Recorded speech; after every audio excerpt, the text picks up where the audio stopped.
सत्य आणि अहिंसेचे पुजारी म्हणून महात्मा गांधीजी यांना जगभरात ओळखले जाते। त्यांनी आपले संपूर्ण आयुष्यभर सत्य आणि अहिंसेचे पालन केले आणि जगालाही अहिंसेच्या आणि सत्याच्या मार्गावर चालण्याचा संदेश दिला। अहिंसात्मक आणि असहकार आंदोलनांनी गांधीजींनी भारताला स्वातंत्र्य मिळवून दिले। महात्मा गांधी यांच्याकडून अनेकांनी प्रेरणा घेतली। Nelson Mandela, Vinoba Bhave, Barack Obama, Steve Jobs यांचेही ते प्रेरणास्थान होते। गांधीजींनी आपल्या आयुष्यात अनेक विषयांवर आपले विचार मांडले आहेत। तर या व्हिडिओमध्ये आपण राष्ट्रपिता महात्मा गांधीजींचे 100 प्रेरणादायी विचार आणि त्यांची माहिती बघणार आहोत। हे विचार तुम्हाला प्रेम, शांती, सत्य आणि अहिंसा शिकवतील। चला तर मग आजचा व्हिडिओ सुरू करूया।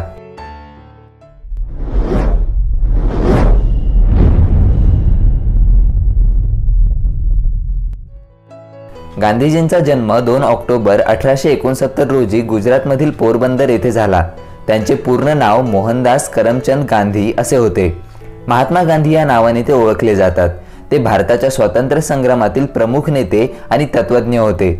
रवींद्रनाथ टागोर यांनी सर्वप्रथम त्यांना महात्मा ही उपाधी दिली, ज्याचा अर्थ होतो महान आत्मा।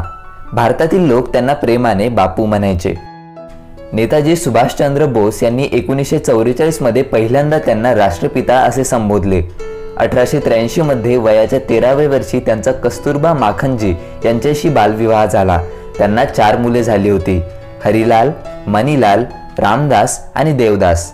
1887 साली ते मॅट्रिकच्या परीक्षेत उत्तीर्ण झाले। त्यानंतर ते 1888 मध्ये इंग्लंडमध्ये लंडनला वकिलीचे शिक्षण घेण्यासाठी गेले। इंग्लंडला जाण्याआधी त्यांनी आई पुतळीबाई यांना आपण मांस, स्त्री आणि दारूपासून दूर राहू असे वचन दिले होते आणि त्याचे त्यांनी पालन केले। कायद्याचा अभ्यास करून ते बॅरिस्टर बनले आणि भारतात परत येऊन ते वकिली करू लागले। गांधीजींनी दक्षिण आफ्रिकेत 21 वर्षे घालवली, जेथे त्यांनी त्यांचे राजकीय दृष्टिकोन, नैतिक व राजकीय कौशल्य विकसित केली। 1915 मध्ये गांधीजी कायमचे भारतात परतले। गांधीजींनी 1920 मध्ये काँग्रेसच्या नेतृत्वाची सूत्रे हाती घेतली। 26 जानेवारी 1930 मध्ये काँग्रेसने भारताचे स्वातंत्र्य जाहीर करून टाकले। त्यांनी असहकार, अहिंसा आणि शांततामय विरोध यांना शस्त्र म्हणून इंग्रजांविरुद्ध वापरले। त्यांनी सत्याग्रह केला, तुरुंगवास भोगला, आंदोलने केली, उपोषणे केली आणि शेवटी ब्रिटिशांना भारत सोडण्यास भाग पाडले। 30 जानेवारी 1948 ला नथुराम गोडसेने त्यांची गोळी मारून हत्या केली। आता त्यांचे प्रेरणादायी विचार बघूया। तुम्हाला आनंद तेव्हाच प्राप्त होईल जेव्हा तुम्ही जे विचार करता, तुम्ही जे म्हणता आणि तुम्ही जे करता ते सुसंगतपणे असेल। आपण आपल्या माणसांना गमावल्याशिवाय आपल्यासाठी कोण महत्त्वाचे आहे हे आपल्याला समजत नाही। अहिंसा ही मानवतेसाठी सर्वात मोठी शक्ती आहे। ती मनुष्याने तयार केलेल्या शक्तिशाली शस्त्रांपेक्षा अधिक शक्तिशाली आहे। एखाद्या गोष्टीवर विश्वास ठेवणे परंतु त्या गोष्टीबरोबर न जगणे, तिचा अनुभव न घेणे हे अप्रामाणिकपणा आहे। इतरांना संतुष्ट करण्यासाठी किंवा समस्येपासून मुक्त होण्यासाठी हो म्हणण्यापेक्षा पूर्ण खात्रीसह नाही म्हणणे चांगले आहे। ज्या दिवसापासून स्त्रिया सुरक्षितपणे रात्री रस्त्यावर चालू शकतील, त्या दिवसापासून आपण असे म्हणू शकतो की भारताने खऱ्या अर्थाने स्वातंत्र्य मिळवले आहे। मित्रांशी मैत्री करणे सोपे आहे, पण तुम्ही ज्याला शत्रू समजता त्याच्याशी मैत्री करणे म्हणजे खऱ्या धर्माचे सार आहे। आपल्या कामाचा परिणाम काय होईल हे आपल्याला कधीच माहीत नसते, परंतु आपण काहीही केले नाही तर निकालच लागणार नाही। माणुसकीवरील विश्वास गमावू नका, कारण मानवता म्हणजे समुद्रासारखी आहे। जर समुद्राचे काही थेंब दूषित असतील तर संपूर्ण समुद्र दूषित होणार नाही। सभ्य घरा इतकी छान शाळा आणि चांगल्या पालकांसारखा चांगला शिक्षक नाही। आपण अडखळतो आणि पडतो, पण आपण उठतो। संकटांपासून पळून जाण्यापेक्षा हे बरेच चांगले आहे।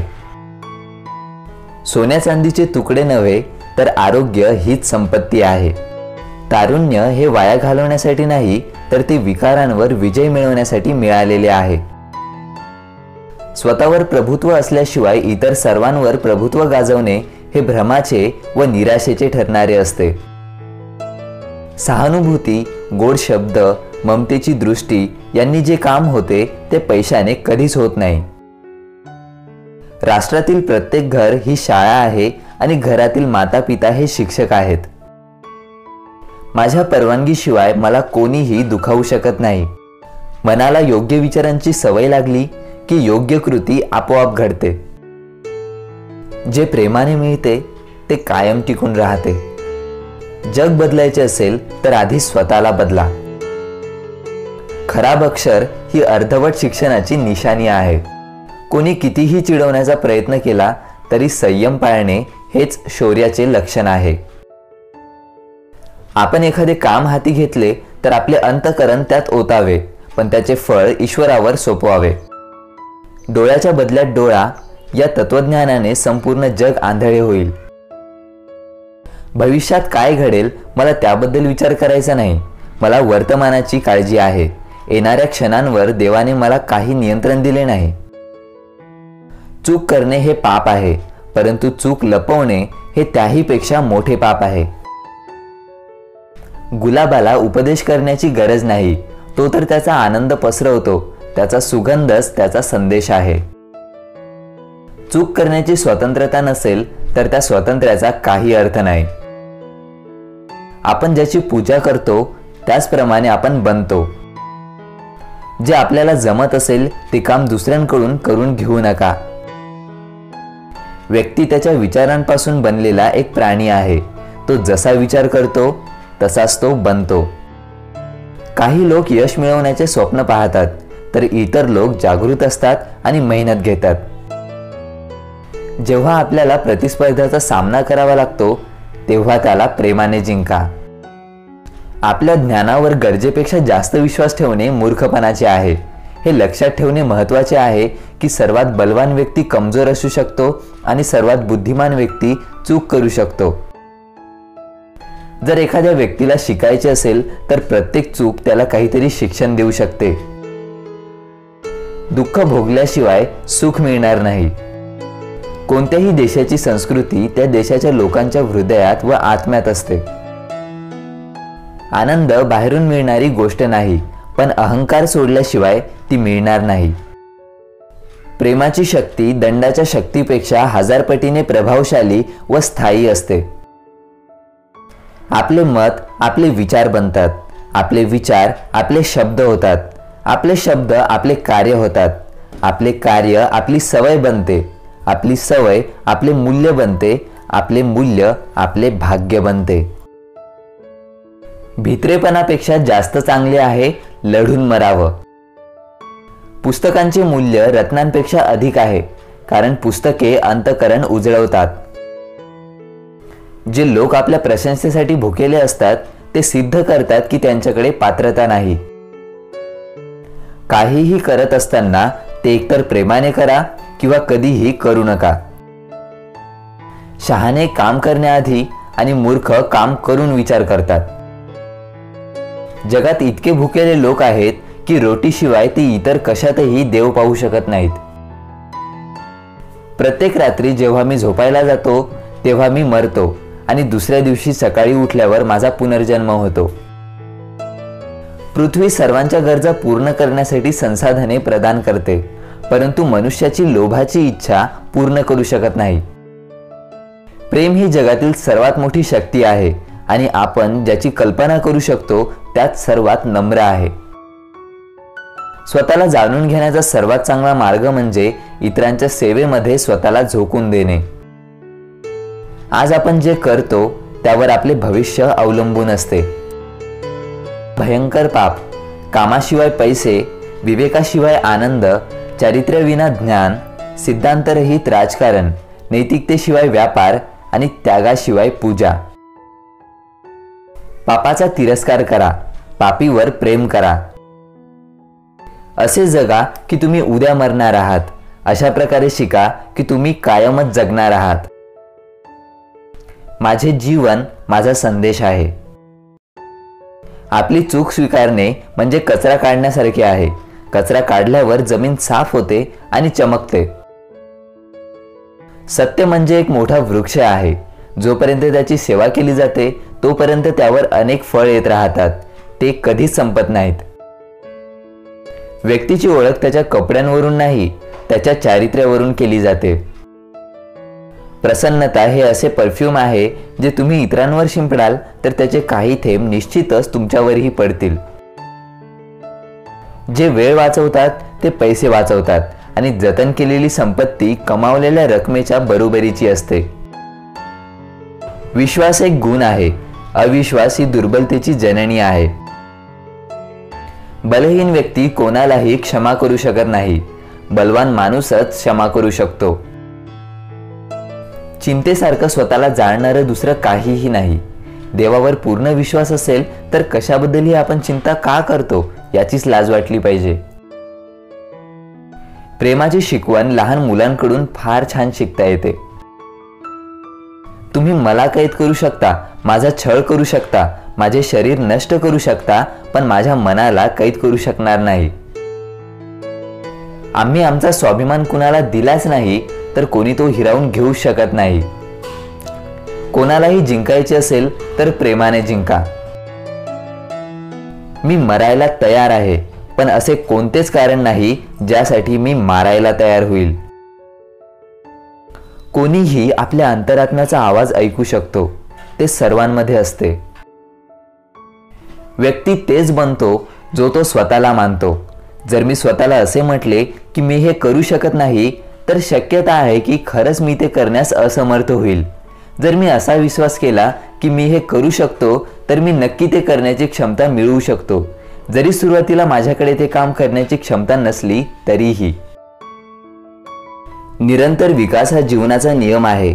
जो व्यक्ती स्वतःला योग्य सिद्ध करण्यासाठी स्वतःच्या रूढीवादी विचारांना टिकवण्याचा प्रयत्न करतो तो स्वतःला चुकीच्या परिस्थितीमध्ये नेऊन पोहोचवतो. माझ्या मनात जर विनोदाची भावना नसती तर मी खूप आधी आत्महत्या केली असती. भीती तुमच्या शरीराचा रोग आहे, तो तुमच्या आत्म्याला मारतो. तोडफोड, राष्ट्रीय संपत्तीचे नुकसान, रास्ता रोको यासारख्या कृतींना लोकशाहीत काहीही स्थान नाही. जो अशा कृतींना प्रोत्साहन देतो त्याला लोकशाहीबद्दल बोलण्याचा काहीही अधिकार नाही. तुम्ही करोडो रुपये खुशाल कमवा, परंतु लक्षात ठेवा की तुमची संपत्ती तुमची नाही तर ती जनतेची आहे. अहिंसा हा माझ्या श्रद्धेचा पहिला लेख आहे, तसेच तो माझ्या संप्रदायाचा शेवटचा लेख आहे. स्वच्छता ही ईश्वर भक्तीच्या खालोखाल महत्वाची आहे. मोठमोठ्या भाषणांपेक्षा इंचभर पाऊल उचलणे अधिक मौल्यवान आहे. सार्वजनिक पाठिंबा न घेता देखील सत्य उभे राहू शकते, ते स्वयंपूर्ण असते. श्रद्धा म्हणजे आत्मविश्वास आणि आत्मविश्वास म्हणजे देवावर विश्वास. शारीरिक उपवासाबरोबर मनाचा उपवास नसल्यास ते हानिकारक होऊ शकते. अहिंसा हा एक धर्म आहे, तोच जीवनाचा एकमात्र मार्ग आहे. कुतूहल शिवाय ज्ञान मिळणार नाही. चारित्र्याचे शुद्धीकरण हे सर्व ज्ञानाचे लक्ष्य असावे. गरिबी हा देवी श्राप नाही तर ते मानवरचित षडयंत्र आहे. असा दिवस येईल जेव्हा प्रेमाची शक्ती सत्तेच्या प्रेमावर वर्चस्व गाजवेल, तेव्हा जग शांती अनुभव करेल. सत्य एक आहे, पण त्याचे मार्ग अनेक आहेत. प्रार्थनेमध्ये मागू नका. मागणे ही आत्म्याची लालसा आहे. दररोज आपल्या कमजोरपणाचा स्वीकार आहे. शब्दाशिवाय मन लावून प्रार्थना करणे चांगले. माझा धर्म सत्य आणि अहिंसा यावर आधारित आहे. सत्य माझा देव आहे, अहिंसा म्हणजे ते मिळवण्याचे साधन आहे. जगातील सर्व धर्मात अनेक गोष्टीत फरक असेल, पण ह्या एका गोष्टीत सर्वांचे एकमत आहे की जगात काहीही नाही पण सत्य जिवंत राहते. मौन हे एक शक्तिशाली भाषण आहे. हळूहळू दुनिया तुम्हाला ऐकेल. अहिंसा हे बलवान लोकांचे शस्त्र आहे. धीर म्हणजे स्वतःचीच परीक्षा पाहणे. या जगातल्या सर्व महान धर्मांच्या मूलभूत सत्यावर माझा विश्वास आहे. ही सगळी देवाचीच देणगी आहे, हेही मला मान्य आहे. म्हणूनच फार पूर्वी मी एक निष्कर्ष काढलाय की सर्वच धर्म सत्य आहेत आणि सर्वांमध्ये काही ना काही चुका आहेत. एखादा देश आणि त्याची नैतिक मूल्ये किती महान आहेत हे तिथल्या प्राण्यांना कशी वागणूक देतात त्यावरून कळून येते. रोजच्या प्रार्थनेत शब्द नसतील तरीही चालेल, पण हृदय असायला पाहिजे. हृदयाशिवाय आलेले शब्द मात्र नकोत. देवाला कोणताच धर्म नसतो. इतरांच्या सेवेत स्वतःला समर्पित करा, तुमचा स्व तुम्हाला सापडेल. महात्मा गांधीजींचा जन्मदिवस 2 ऑक्टोबर हा भारतात गांधी जयंती म्हणून तर जगभरात आंतरराष्ट्रीय अहिंसा दिन म्हणून साजरा केला जातो. महात्मा गांधीजीविषयी तुमच्यासाठी एक प्रश्न: गांधीजीची समाधी कोठे आहे आणि त्यांच्या समाधीवर काय लिहिलेले आहे? या प्रश्नाची उत्तर कॉमेंटमध्ये लिहा. व्हिडिओला लाईक करा, मित्रांसोबत शेअर करा आणि अशाच प्रेरणादायी व्हिडिओजसाठी स्टे इन्स्पायर्ड मराठीला सबस्क्राईब करा. Stay motivated, stay inspired.